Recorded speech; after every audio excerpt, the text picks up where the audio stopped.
கன்னியாகுமரி மாவட்டத்தில் பிரசித்தி பெற்ற அருள்மிகு சுசீந்திரம் தானுமாலையான் சுவாமி கோயில் தேரோட்டம் நடைபெற்றது.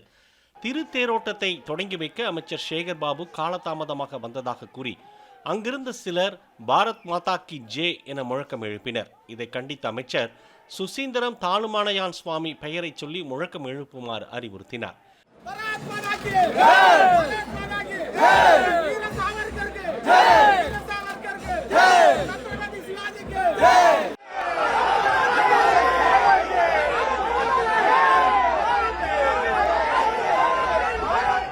இதையடுத்து அமைச்சருக்கு எதிராக முழக்கமிட்டவர்களை பாதுகாப்பு பணியில் ஈடுபட்டிருந்த போலீசார் அப்புறப்படுத்தினர்.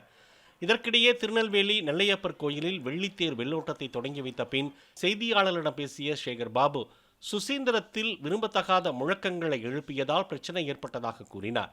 பாரத் மாதா கி ஜே என்று முழக்கமிட்டவர்கள் திடீரென சாவர்கர் வாழ்க என்று கூறியதால் தான் பிரச்சனை ஏற்பட்டதாக அமைச்சர் தெரிவித்தார்.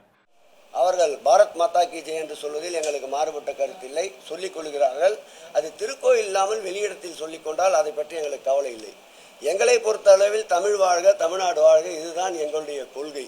அதோடு மட்டுமல்ல, சார்வார்காருடைய பெயரை சொல்லி அவர் வாழ்க என்று கோஷமிடுகின்றார்கள். இது எப்படி ஏற்புடையது? இந்துக்களிலே எடுத்துக்கொண்டால் கூட ஓம் ஓம் என்று நாம் சொல்வதுடைய பிரணவ மந்திரத்தின் அர்த்தம் என்னவென்றால் அமைதி, ஒழுக்கம், இறையன்பு, இதுதான். அதேபோல் இஸ்லாமியர் என்ற சொல்லை கூட நீங்கள் பார்த்தால் அதில் வருகின்ற பொருளும் அமைதி, ஒழுக்கம், இவைதான். ஆமீன் என்று சொல்லுகிறோம் கிறிஸ்துவத்தில், அவருடைய பொருள் என்ன? அமைதி, அடக்கம். இவைகளைத்தான் நாம் பின்பற்ற வேண்டுமே தவிர அமைதி காக்கின்ற இடத்தில் மனிதநேயத்தை வளர்க்க வேண்டும், மதவெறியை வளர்க்கக்கூடாது.